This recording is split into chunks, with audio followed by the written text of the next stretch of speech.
Apalagi soal ketepatan waktu. Kita semua kan sama-sama jam WIB begitu. Waktu insya Allah berubah. Nah, maka pukulan telak bagi para aktivis ijazah itu kan hanya menjadi bukti bahwa kita pernah kuliah. Ya, kita pernah sekolah. Ya, tidak menjadi bukti kita pernah berpikir atau berbuat sesuatu.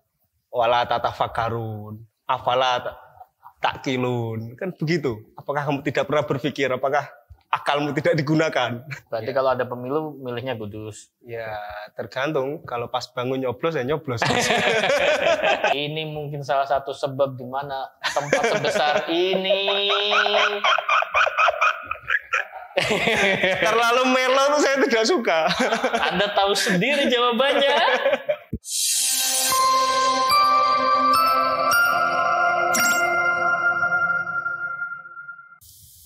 Assalamualaikum warahmatullahi wabarakatuh.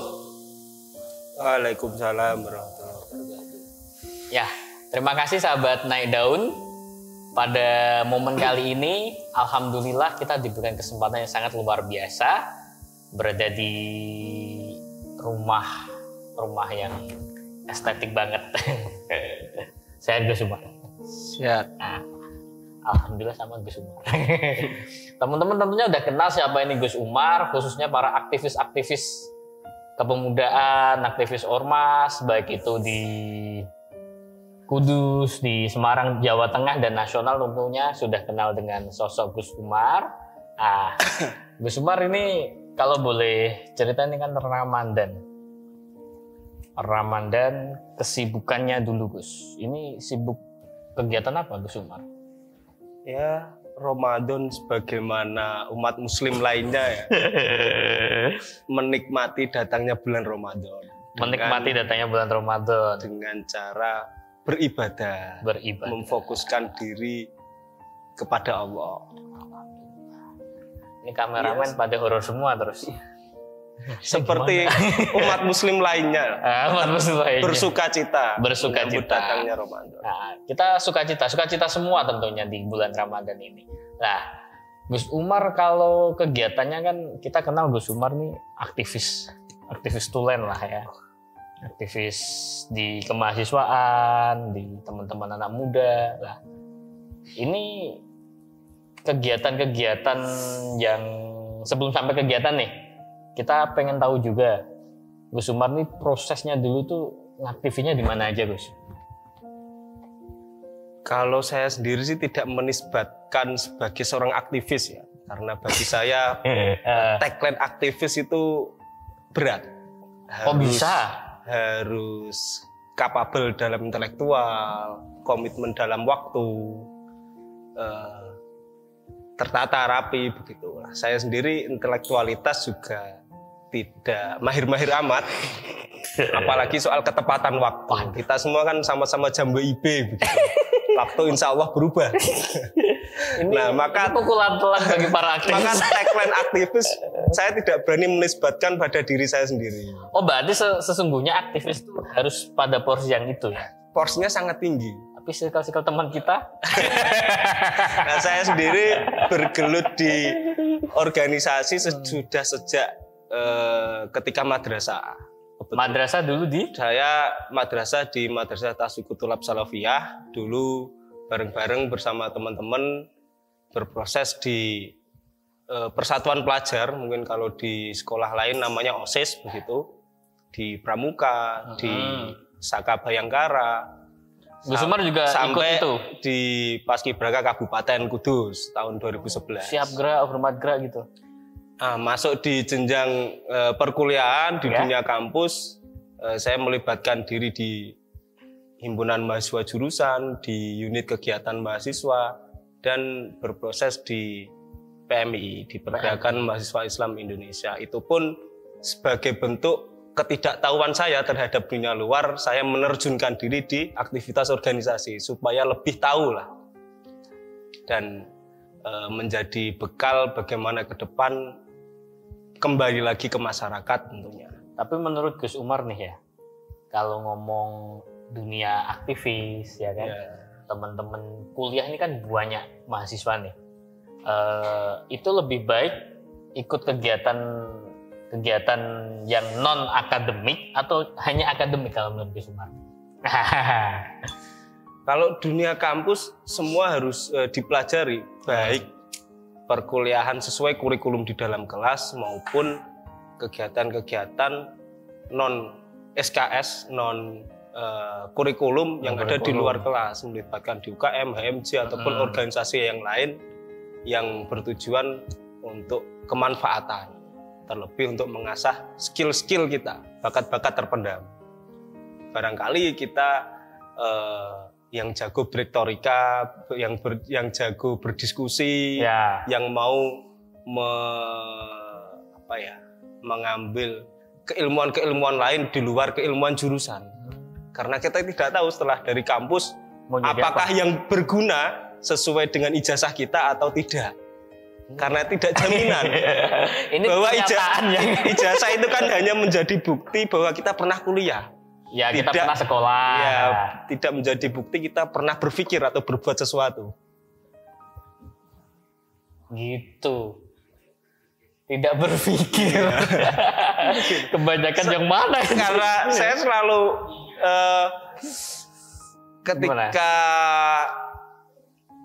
ketika masuk dalam ranah berpikir, tidak semuanya orang kadang berpikir hanya kuliah atau hanya mengerjakan tugas-tugas. Maka seringkali kita disindir oleh ayat-ayat Al-Quran. Wala tatafakkarun, afala ta'qilun. Kan begitu. Apakah kamu tidak pernah berpikir? Apakah akalmu tidak digunakan? Ini nih. Terkadang juga itu kita jalan sama berpikir. Sebenarnya kan ayat-ayat sindiran untuk kita. Iya. Seberapa maksimal kita menggunakan potensi cara berpikir kita, menggunakan akal kita semaksimal apa, sebermanfaat apa. Maka dengan jangan sampai kita jadi bagian dari manusia yang rugi. Iya. Rugi dalam hal apa? Dalam hal berpikir lagi. Karena itu patut disyukuri kita terlahir menjadi manusia. Coba kita terlahir menjadi umbi-umbian. Kita tidak punya pilihan untuk berpikir. Umbi-umbian tidak bisa berpikir ya, Bang? Iya. Atau menjadi binatang. Lah itu. Masih mending jadi binatang. Kalau kuda masih ada gunanya ya kan? Tapi kalau manusia nggak berpikir, wah kacau.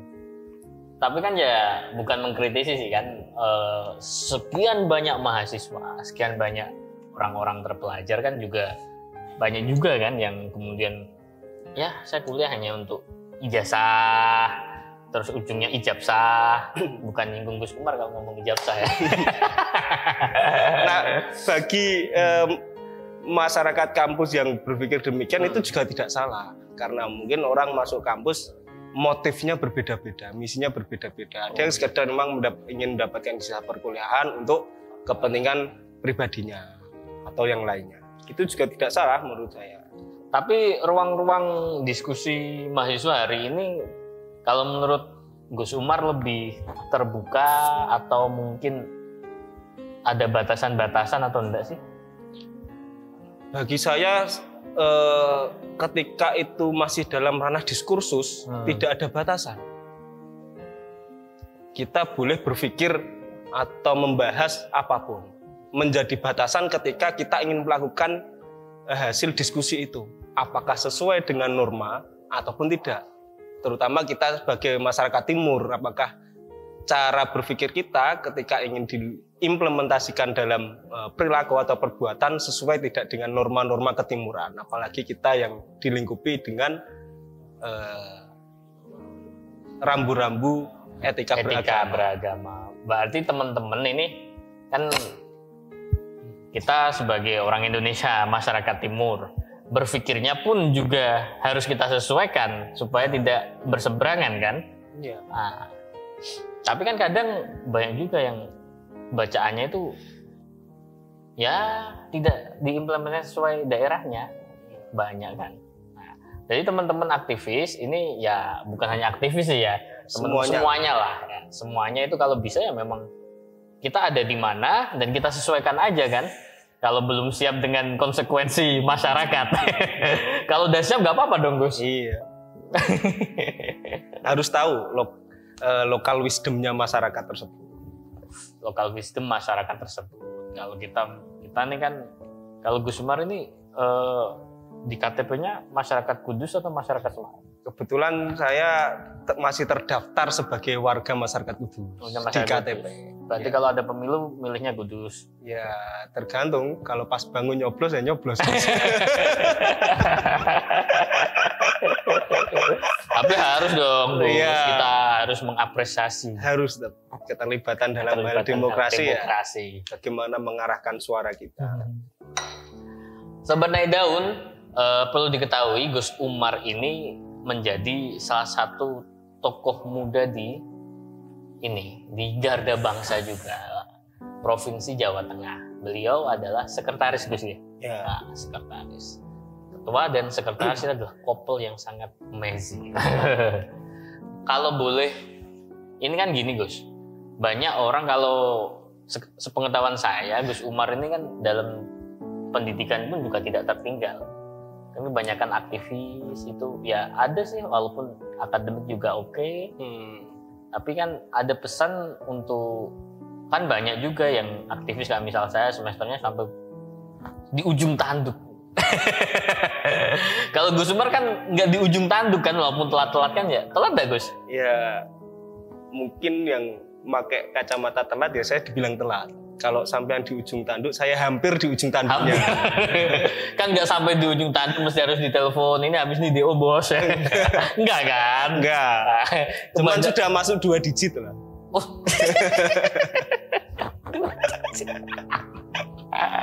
Sampai masuk 2 digit.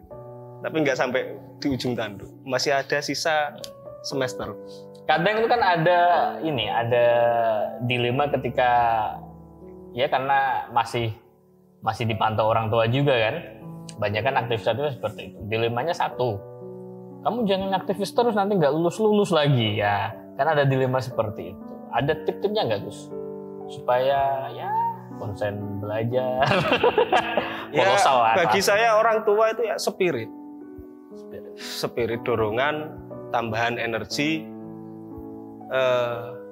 Apapun yang dikatakan orang tua ya tugas sebagai anak mendengarkan.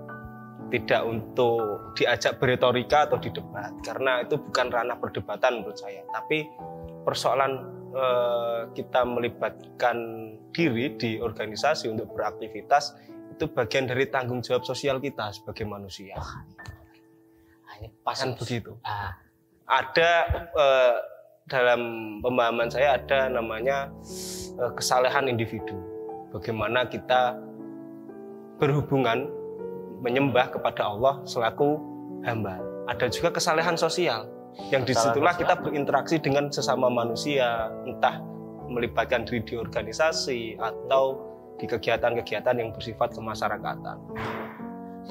Kan gini Gus, ada di mana proses sebagai ya kalau masih di bangku SMA belum berani lah. Kalau udah mulai mahasiswa ini terkadang ya saya juga dulu sama kayak gitu. Proses di mana kita udah mulai berinteraksi dengan banyak orang, dengan ya orang-orang berpangkat. Kemudian ketika kita diarahkan di rumah, ini orang tua diajak beretorika. Itu yang keliru. Bahwa Nabi pernah menasehati sahabatnya ketika dengan orang tua, terlebih ibu, walau ufin. Ketika orang tua sedang berbicara, ibaratnya kita membantah dengan hus itu saja nggak boleh, apalagi sampai mengajak retorika. Nanti jadi sia-sia aktivitas kita yang kita nisbahkan sebagai sebuah ibadah. Ketika orang tua terlukai hatinya dengan cara-cara kita beretorika, nanti malah jadi sia-sia apa yang kita lakukan. Begitu teman-teman sahabat daun semuanya, kita harus bisa memporsikan diri. Ada porsi lah. Ada porsi. Bagaimana kita di luar rumah, bagaimana kita di dalam rumah. Kalau di dalam rumah kita tetap sebagai anak. Tetap sebagai anak. Kalau di luar rumah boleh jagoan. Mumpung seumpama kita masih mempunyai orang tua. Ya bersyukur. Iya, karena kunci surga ya ada di orang tua. Bagaimanapun. Kunci surga ada di orang tua bagaimanapun. Nah itu. Iya. Oke Gus, untuk aktivitas itu untuk teman-teman mahasiswa, untuk ya bukan hanya mahasiswa ya, teman-teman yang baru gejolak kaula muda itu kan sering di posisi tersebut. Jadi tetap kita boleh di luar panglima, orator, tapi kalau di dalam rumah tetap jadi seorang anak, kan gitu. Terus selanjutnya ini kan kita di momen bulan suci Ramadan, Gus. Ya. Nah, bulan suci Ramadan ini kita alhamdulillah udah melewati 2 tahun pandemi ya kan. Iya. 2 tahun pandemi kita baru suka-sukanya ya, bukan terus gembira ria enggak ya. Baru move dari pandemi dan ini Ramadan pertama yang mungkin kita udah vaksin semua ya kan. Nah, ini kegiatan di Ramadan ini kadang kan anak-anak ini kan mahasiswa kan banyak yang masih daring kuliah. Nah, mengisi kegiatan apa yang tepat Gus untuk teman-teman mahasiswa, anak-anak muda di saat bulan suci Ramadan? Bukan hanya ya yang lebih tepat secara syariat, selain beribadah juga mengasah keilmuan, atau ada yang ya meskipun ini dibilang belum terbebas dari pandemi, belum full begitu lah, ya, belum ya. full. Kegiatan-kegiatan yang sangat bermanfaat bisa dilakukan baik di dalam rumah maupun luar rumah yang sifatnya tidak banyak melibatkan interaksi dengan manusia yang lainnya ya. Sebagai upaya kita juga tidak terus bebas begitu dari pandemi, bisa melakukan entah diskusi online, bisa lewat platform-platform online yang sekarang banyak, atau membaca buku-buku PDF. Hari ini kan akses buku PDF begitu banyak. Nonton YouTube boleh nggak? Nonton YouTube juga bisa. Ada channel-channel yang menurut saya sangat berbobot secara keilmuan, terutama channel Daun ini. Atau ngaji online juga bisa. Banyak. Para romo kiai yang menyediakan channel YouTube untuk sebagai ngaji online. Kitabnya juga bisa diakses di beberapa toko-toko buku lah. Saya itu boleh dibilang sebagai seorang santri boleh, tapi santri online ya. Santri online. Saya pernah mondok tapi saya terlalu beling kalau tekan. Saya nggak begitu update. Kalau kayak gini itu masih ada pesantren-pesantren Ramadan nggak Gus? Di pondok-pondok itu? Tahu saya masih ada beberapa pondok yang memang sering digunakan untuk istilahnya posonan ngaji ya. Yang hanya bersifat di bulan puasa. Saya yang sudah jauh-jauh hari menyebar flyer, pamflet ngaji posonan di pondoknya apa, dan bisa diikuti santri-santri dari luar. Tentu dengan tadi ada beberapa prasyarat sudah vaksin dan lain sebagainya. Oh, baik. Tetap ya masih memegang koridor sesuai protokol kesehatan nih. Sesuai protokol kesehatan yang ada. Kalau memandang hal santri Kalong, kalau dulu mungkin saya nggak jauh beda sama Gus Umar usia kan. Kalau dulu di usia-usia kita kan masih banyak Gus ya. Iya. Anak-anak muda sekarang yang ngalong masih banyak nggak sih?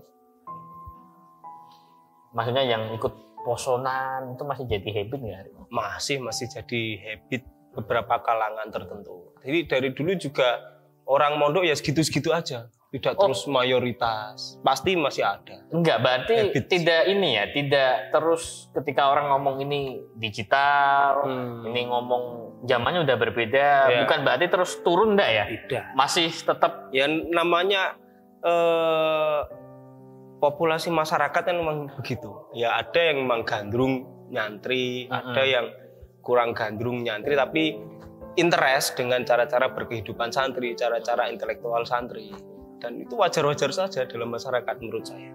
Itu kan gini, saya kadang diskusi dengan teman-teman alumni yang kemudian tidak, ya ini kesalahan saya sih, yang nggak berkecimpung di dunia pesantren, akhirnya pengkritisannya kan banyak. Wah ini sekarang pesantren mungkin ada juga yang udah kemudian nggak begitu banyak santrinya.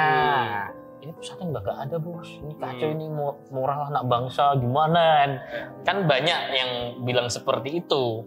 Itu pun dia berkecimpung dalam pesantren. Nah ini kan saya tanyakan sama Gus Umar, berarti masih banyak juga elemen masyarakat yang kemudian dulunya yang kemudian menitipkan anaknya ke pesantren masih banyak. Masih banyak masyarakat yang menitipkan, memondokkan anaknya di pesantren. Dan kalau dulu di era-era awal digital banyak yang ngomong bahwa santri pasti ketinggalan jauh. Oh, enggak juga berarti. Karena santri itu mulai dari bangun tidur sampai tidur lagi itu ya selalu belajar. Selalu update keilmuan, selalu berinteraksi dengan teman-temannya yang berasal dari berbagai daerah. Ketika berbicara persoalan moral pun itu menjadi perhatian kita bersama, karena setiap zaman pasti ada tantangan moralitasnya. Moralitas ya. Bahkan Nabi sendiri diutus Allah tidak lain hanya untuk membenahi persoalan moralitas. Oh iya. Nama bu itu liutamima makarimal akhlak. Itu kan soal moralitas, etika. Jadi soal etika ya menjadi perhatian kita bersama. Berarti boleh dikatakan elemen santri dan kalangan santri tidak bisa disepelekan dong di peradaban Indonesia. Tidak bisa disepelekan juga, dan santri pasti menerima pembaruan. Hal-hal baru pasti tidak. Yang sering jadi yang sering jadi pertanyaan dan diskusi banyak orang itu kan itu. Apakah santri siap menghadapi era digital, era-era saat ini? Toh yang memang benar kalau di pondok pesantren kalau bawa handphone tetap dikeluarin, ditakzir kan seperti itu. Ya. Ada porsi aturannya lah. Ketika masih di dunia pesantren, ya harus mengikuti tata aturan dari pesantren tersebut. Pasti setiap pesantren mempunyai caranya tersendiri untuk mendidik, mengarahkan santrinya, ya melalui peraturan-peraturan itu. Tapi kalau diomong untuk nggak melek digital enggak ya? Oh, enggak juga. Kan banyak juga pondok pesantren udah buka ngaji YouTube ya. Yang disampaikan jenengan tadi. Dan para alumni juga tetap harus bisa bermetafors. Ya, harus mensupport bagaimana pesantrennya, bagaimana merespon perubahan zaman. Karena zaman itu kan selalu berubah. Tapi etos keilmuan itu yang tidak boleh berubah kendor. Harus etos keilmuannya. Ya, semangat mencari ilmu, semangat mengurangi kebodohan. Semangat mengurangi kebutuhan teman-teman sobat daun semua ya kan, bahwa dunia santri tetap bisa berkembang dengan begitu dengan peraturannya sangat sendiri. Bisa. Santri boleh dikatakan punya jalan ninja sendiri yang nggak diketahui banyak orang. Ya itu menurut bahasa Mas Abu. Punya jalan ninja sendiri. Kalau di pondok tidak boleh pakai handphone, ada jalan ninja sendiri. Barangkali wiridan nanti tiba-tiba ada gambar handphone di depan. Ya di dunia pesantren itu kan nggak lama, 3 tahun, 5 tahun, ya, atau 10 tahun, 15 tahun hari ini sudah sangat kelihatan lama daripada orang-orang dahulu yang nyantri. Jadi, oh iya, waktu yang singkat di pesantren itu ya memang harus dimaksimalkan betul. Kalau konon cerita kiai-kiai dulu memang lama-lama gitu. Lama-lama ada yang sampai 20 tahun, 25 tahun. Paling santri sekarang 5 tahun, 10 tahun itu sudah kelihatan sangat lama. Ngapain 10 tahun? Saya 3 tahun. Lah ya masih 3 tahun sekarang. Gayanya minta ampun saya itu, dan nyeramain kiai kampung loh. Ngapain? Ya masih fase songong-songongnya deh. Ya itu wajar biasanya. Alumni pesantren baru biasanya kan.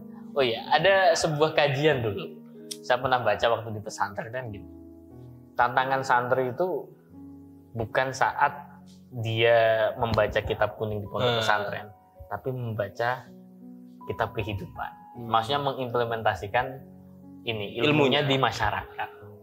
Nah, ini kan banyak ya kasus di masyarakat yang beda dengan di pesantren. Yang notabene adalah orang paham semua nih, misal menyikapi hukum dan lain sebagainya. Sedangkan di masyarakat random.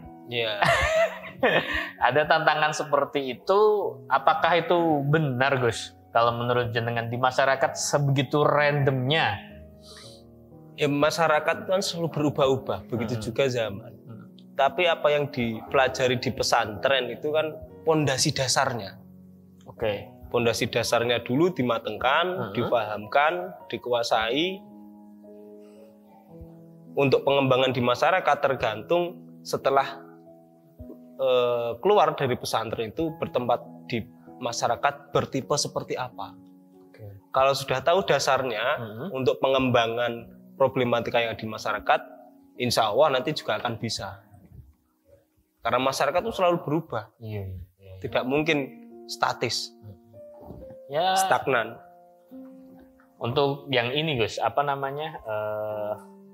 Kalau Gus Umar suka dengerin musik nggak Gus? Saya suka mendengarkan musik, tapi untuk bermain alat musik kebetulan tidak bisa. Pernah mencoba nggak? Pernah mencoba nggak? Ini pernah. Mulai rebana, gitar, serius drum, rebana nggak bisa jenengan? Biola, piano, serius nggak bisa. Kalau sekedar rumusnya DTT itu bisa tahu. Tapi soalnya nggak tahu. Tapi untuk mengkonsumsi berbagai aliran musik, saya bisa. Oh bisa. Bisa. Berarti tidak yang bagian memainkan alat nggak bisa. Tapi penikmat. Nonton band pernah. Pernah. Nonton dangdut pernah. Nonton musik jazz pernah. Pagelaran teater pernah. Wayang pernah. Untuk urusan kesenian Gus Umar kayak gimana? Dari kan ada yang teater, film, musik. Gus Umar lebih suka konsumsi yang mana?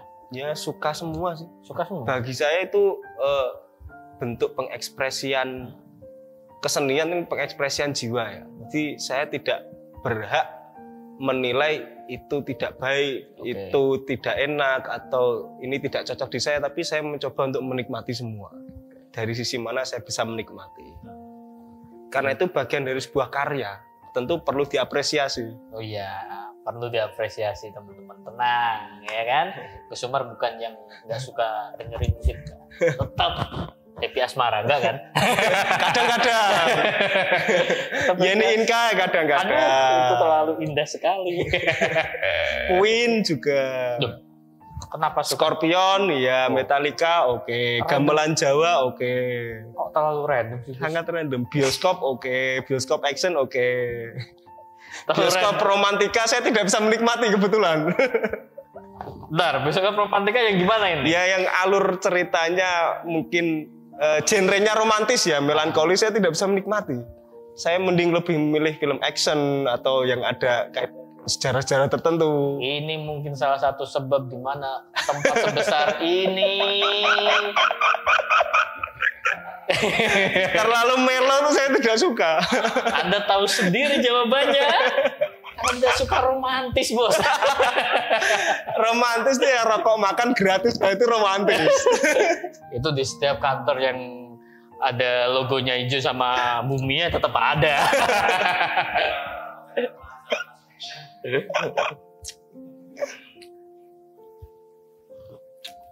Santai Putri, ini Gus Umar jomblo, tapi stoknya banyak. Stok dari mana? Gus Umar, ini tadi udah dikatakan udah disampaikan terkait itu tadi kegiatan Ramadan yang tepat untuk teman-teman hari ini. Yang penting adalah ya tidak menyimpang dari norma-norma agama, tidak keluar dari koridor etika yang kita pahami bersama. Tapi kan ini banyak jenuh, Gus. 2 tahun saya jenuh loh COVID itu. Iya, sangat jenuh. Kita yang biasa bertemu orang banyak, biasa kegiatan kita bersifat offline masyarakat. Iya. Tiba-tiba harus di depan layar ini ngapain? Kalau jenengan biasanya kan ngumpulin para panglima perang, nggak tahu perang sama siapa. Perang dengan kebodohan kita masing-masing. Tiba-tiba kita, halo besok Zoom meeting. Kalau yang sinyal bagus oke, kalau yang sinyal gedut-gedut gambarnya mencong-mencong. Tapi kan kita harus tetap bisa beradaptasi nggak, Gus? Dengan era-era kayak gini tetap ya harus adaptif dengan keadaan zaman. Ya walaupun rapatnya harus pakai Zoom, Google Meet, tapi kan ini nggak mengurangi semangat nggak? Ya semangat nggak semangat harus semangat. Karena semangat, memang waktu itu situasinya dihadapkan harus seperti itu. harus. Daripada aktivitas kita keteteran, tidak jalan semua kan. Nah, ya, Tapi sampean sempat keterbatasan. freak nggak Gus? Freak. Wah, Ya sempat jenuh. Zoom, Google Meet. masa nonton YouTube terus udah. Ngopi-ngopi bro. Ya mungkin itu dirasakan semua Mm-mm. elemen manusia lah. Insya Allah kita akan move ya. Insya Allah. Insya Allah kita akan move. Semoga setelah Ramadan kita bisa berlebaran bersama. Coronanya juga mudik ke kampung halamannya. Wah, ini nggak usah lanjutkan kampung halamannya di mana? Kemarin masih corona karena dilarang mudik. Wah, coronanya nggak mudik.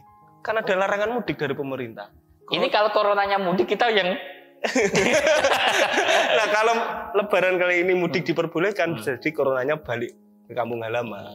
nggak usah diteruskan pertanyaannya halamannya corona di mana. Ya biar balik sendiri lah. Karena Datang nggak dijemput pulang skarpe dewe lah. itu kayak mantra apa gitu. Kalau masa kecil mainan itu kan ada. Soal mistis ya. Perasaan mistis. Gus Umar suka mistis. Kita ada konten mistis. Masa? Nyari keris-kerisan. Kalau oke, Di nanti pasar Tembalang banyak. Angeli. Atau di pasar Balangan tuh samping sungai masih ada ya? Nggak ada lah. Nggak ada? Nggak ada. Udah bersih Kudus. Udah bersih. Kudus sudah bersih dengan jargon yang baru. Bersih, tinggal warnanya apa. Gantung tukang catnya. Bukan tergantung peminatnya ini. Nggak berani saya nyebut. Sebut dong Gus. Tak tunggu emang itu. Tergantung tukang catnya. Oke. Yang terakhir. Pesan. Walaupun kita tetap masih semangat untuk hidup berpuluh-puluh tahun yang akan datang, tetap ada pesan. Pesan apa untuk generasi muda yang bisa ini? Pesan saat bulan Ramadan, Gus. Nah ini sebelum sampai pesan nih, saya mau cerita ini. Menurut Gus, apa namanya? Gus Umar. Kan ada tuh yang puasa yang diharam ini apa namanya kalau masih waktunya apa sih yaum syak ya. Nah itu kan dilarang untuk berpuasa ya kan. Ya. Ini ada kejadian teman saya ceritain. Oh gimana? Dia tuh yakinnya yaum syak itu sampai 1 bulan. Sampai tiba-tiba lebaran lebaran. Itu kan ada kayak gitu. Itu gimana itu? Kalau boleh saya menyarankan itu dibawa ke psikolog dan dokter THT. Oh gitu ya. Mungkin psikologisnya terganggu atau pendengarannya terganggu. Kacau ini. Diceramain nggak masuk itu kayak pendengarannya yang terganggu. Ya kalau kayak yang ini kan sempet kita Syaban sampai 29 ya kan. 30 belum kelihatan hilal. Nah, kalau 29 30 belum kelihatan hilal kan berarti puasanya tanggal 1 kan. Besoknya. Itu kan kalau yang tanggal 30 kita tidak berpuasa atau mungkin diharamkan berpuasa kan. Nah ini ada kejadian Gus. Jadi yang musyaknya itu terus sampai lebaran itu. Husnudon saya itu antara psikologisnya yang terganggu atau mungkin pendengarannya. Aduh kacau ya. Teman-teman. Ada siaran Ramadan tapi dia nggak dengar kan pendengarannya terganggu. Tapi kalau lebaran dia takbiran. Oh sadar lagi. Tetap sholat Id. Mungkin pas itu pendengarannya sudah kembali normal. Kacau. Ada yang kayak gitu. Sampai... Ya semoga tetap mendapat kasih sayangnya Allah. Amin.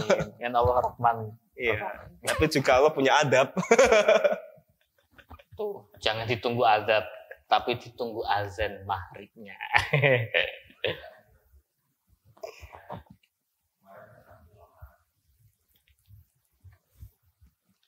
Ya selagi masih bulan Ramadan dan kita masih diberi kesempatan hidup, ya, dimaksimalkan sebaik mungkin, sebermanfaat mungkin. Karena kita tidak tahu hidup kita akan sampai kapan, walaupun punya angan-angan kita akan masih bisa hidup usia 40, 50, 60. Waduh jangan kalau 1000. Oh. Kasihan nggak mati-mati juga nanti. Iya, teman-teman kita udah mati, kita masih ngopi sendiri. Paling umat Nabi Muhammad kan rentan usia 50 sampai 60 lah. Rata-rata sudah tidak ada. Tapi juga tidak dimungkinkan Bisa ketika sampai 100. usia muda sudah banyak yang dipanggil Allah juga banyak. Teman-teman saya sudah banyak. Kadang itu ada teman saya yang kurang ajar tuh. Saya nggak mau deket-deket, khawatir dipanggil. Jadi selagi masih mempunyai masa usia di dunia ya dimanfaatkan. Ya, apalagi ini di bulan Ramadan. Banyak potensi-potensi pahala yang bisa kita raih, bisa kita kumpulkan untuk bekal. Ya, itu juga di luar Ramadan pun ya berkesempatan baik melakukan hal yang bermanfaat itu juga harus. Karena ajal kematian kita ya tergantung kebiasaan kita lagi ngapain. Wah ini. Imam Ghazali, Imam Syafi'i itu meninggal ulama-ulamaan rata-rata ketika masih sholat atau sedang mengajar atau sedang beribadah karena kebiasaan mereka beribadah. Kalau kebiasaan saya nonton YouTube, ya nggak tahu. Aco. Bisa jadi pas YouTube sedang ceramah atau YouTube yang religi. Kacau. Ini juga bisa juga ya sukanya main Mobile Legends itu kan. Makanya menurut saya doa yang update untuk zaman sekarang ya Allah nyuwun Sherlock ya Allah supados akurat jalan kembalinya. Oh,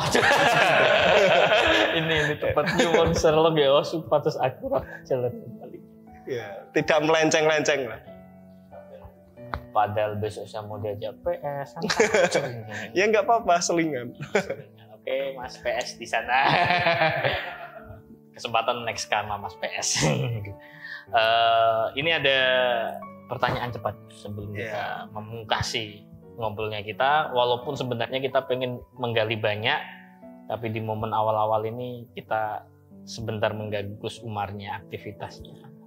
Ada pertanyaan cepat yang mungkin Gus Umar harus jawab semua. Pertanyaan cepat. Q&A-nya apa ini? Oh, rahasia dong, serasa ya. Nggak ada pertanyaan artis cewek, nggak ada. Tapi akan saya sisipkan satu artis cewek di sini. Oke. Musik atau film, Gus? Musik. Klasik atau modern? Klasik.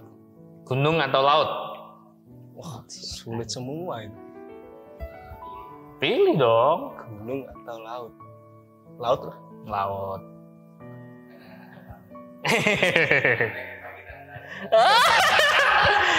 Boleh masuk.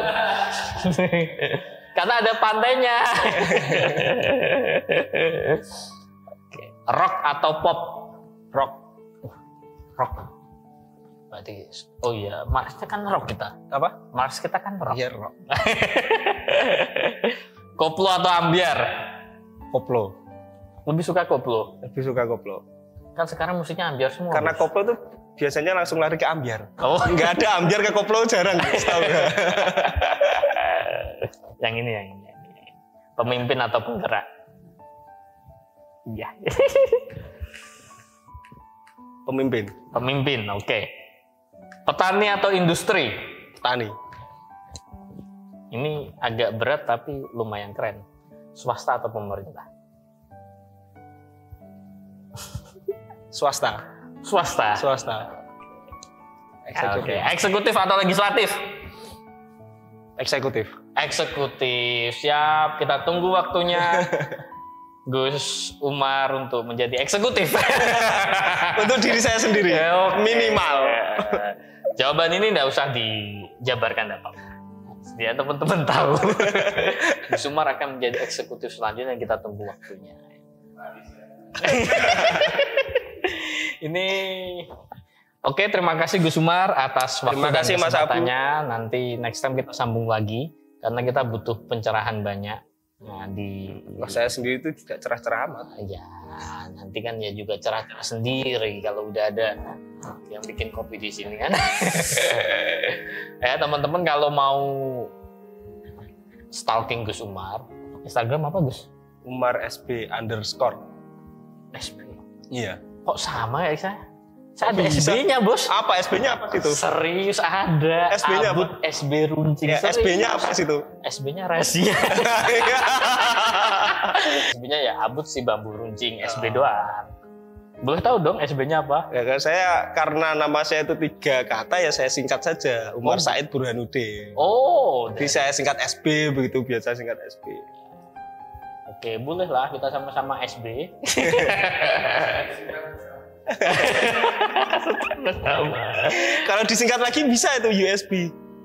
USB bisa Umar.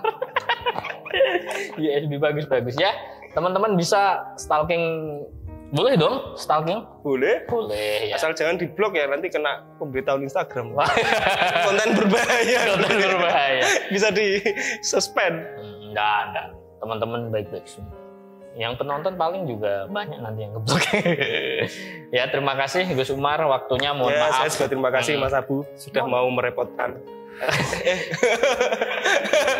Saya jadi cabut. Ini Gus, saya kasih tahu ini, agenda naik daun ini ngerepotin narasumber. Sering gitu. Jenengan ini narasumber yang sudah direpotkan kesekian kali. Iya, saya tahu itu. Itu Gus, kita sambung next time. Terima kasih. Terima kasih. Kita bisa lanjutkan kegiatan untuk nunggu sahur. Siap. Terima kasih sobat naik daun semua. Tentunya kita banyak hal yang bisa kita ambil pelajaran dalam kehidupan ini, seperti yang dikatakan Gus Umar tadi adalah bagaimanapun kita bergerak dan bagaimanapun kita berpikir, tentunya kita harus sadar dan tahu bahwa kita itu berasal dari mana, kita berada di mana. Itulah yang menjadikan kita untuk kemudian memikir ulang tentang kebebasan-kebebasan yang mau kita ekspresikan. Ya. Betul. Kurang lebih seperti itu. Mohon maaf dari saya, Abud SB Runcing. Sekian dari Naik Daun. Assalamualaikum warahmatullahi wabarakatuh. Waalaikumsalam.